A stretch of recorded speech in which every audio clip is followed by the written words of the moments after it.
OTP users and PayPal users, and then also comparing that to non-users to understand if any insights can be gained from that.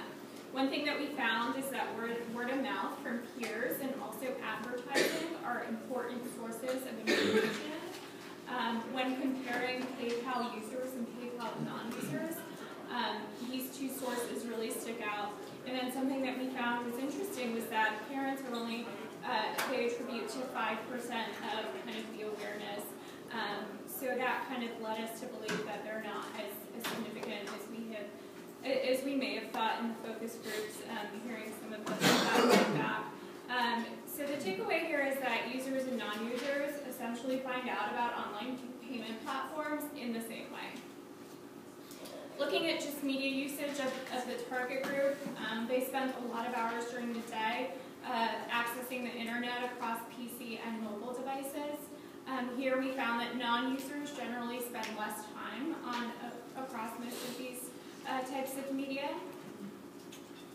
And then George will... Okay, so essentially we collected data, we summarized it, and as a next step we wanted to apply some statistical tools to look further into behavioral and demographic data. So as a first step, we conducted a factor analysis. We had asked 20 questions, 20 psychographic questions. As part of our survey, 20 was a kind of an overwhelming number. We wanted to narrow this down. So we used the factor analysis functionality of SPSS. We defined 7 factors using an upper threshold of 0.6 and a lower factor threshold of 0.5. We were able to very neatly kind of allocate all the questions to specific factors. So we came up with the cost-conscious, trendy slash fashion-forward, the tech-savvy, the conventional, social, financially conservative, and the mature. Next, we didn't really do clustering because this was out of scope for our project. However, we combined that data with the three clusters based on usage around which we have constructed our survey. So the PayPal users, the people who don't use PayPal but use other online payment platforms, and the non-users of online payment platforms. And we're looking for contrast with respect to factor loadings, and we found such a contrast with respect to maturity, financial conservativeness, and tech standards. So it turns out non-users of PayPal are not as mature, not as independent, not as old, not as educated. They're much more financially conservative. They don't want to experiment. They're not willing to try new apps or new platforms. Also, they're not as tech savvy, so their preferences for in-person, offline kind of transactions rather than transacting online. As a next step, we also looked at, I'm going to run through this very quickly. As a next step, we also combined the 3 segments with demographic data, and we found out that non-users are more likely to be students, more likely to be younger, less likely to be employed compared to users within that same demographic gap, which supports our maturity argument that we made in the previous slide. So this is it in terms of data analysis. I'm going to hand it over to Sarah, who will talk about barriers, and then we'll hand out some recommendations. This is the last slide. This is just a summary of the barriers and some of the recommendations that we have. I'm going to go through them in the order of priority. The first barrier is that the value proposition beyond debit and credit cards is just not clear to this age group. Our recommendation is to push feature and product-specific messaging that really just specifically highlights exactly the benefits that PayPal brings beyond debit and credit cards. Also, for focus groups, we found that it would also be helpful to educate the consumer at the point of the transaction so that the PayPal brand, I think, at that point is in front of them. The second barrier is concern over financial security. So I think that there has to be some digging that needs to be done to find out, how secure PayPal is as a financial platform. So we suggest just pushing out messaging, enforcing this specific message. And then also, we found that people they perceive PayPal to be difficult to use.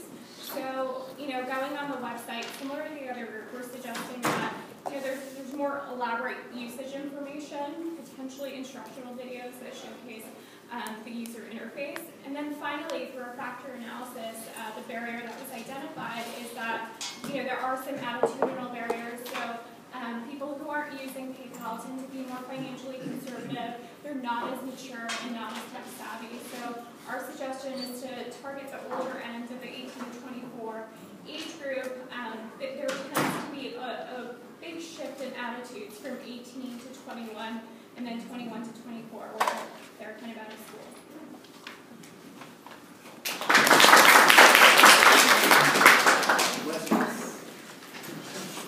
Was your sample size 55 for everything that you did? Did you feel like from a like 55 was a large enough sample in order to divide into 6 segments? And how did you get to 6 versus a different number? With three of those 6 segments, nobody was in. So the 6 segments would be people are completely unfamiliar with any online payment platforms at all. The second was that they're aware of online payment platforms, but they don't use them. They have no familiarity with PayPal specifically, and then of course they don't use PayPal because they don't use them at all. The third was that they are aware of the space and they're aware of PayPal, but they choose not to engage in this type of payment transactions. The fourth was that they did use online payment platforms but had no knowledge of PayPal. We found nobody who came under that category. And then the last 2 were they are familiar and use the space and whether or not they've used PayPal.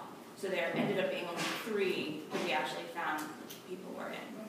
When you say online payment platforms, did you include PayPal and competitive in that? Yes. From a competitive set, and who was in the competitive set? We had Google in there, and then some. We have some the credit card, Visa, Chase, the online payment systems that they have. And for the Can't really name them, but the survey had something like 10 different, actually more than 10 different options that the survey respondents could. and we gather the data on what people are using if they're not using PayPal. And then your first recommendation about the value proposition and another slide that you talked about not understanding the benefit. You can test attributes of benefits to kind of understand what might resonate with this group, or So early on, one of the slides that I talked about, the 3 categories that we looked at were when assessing this space: financial security, ease, and fees. All of those showed very high importance and consideration to these people.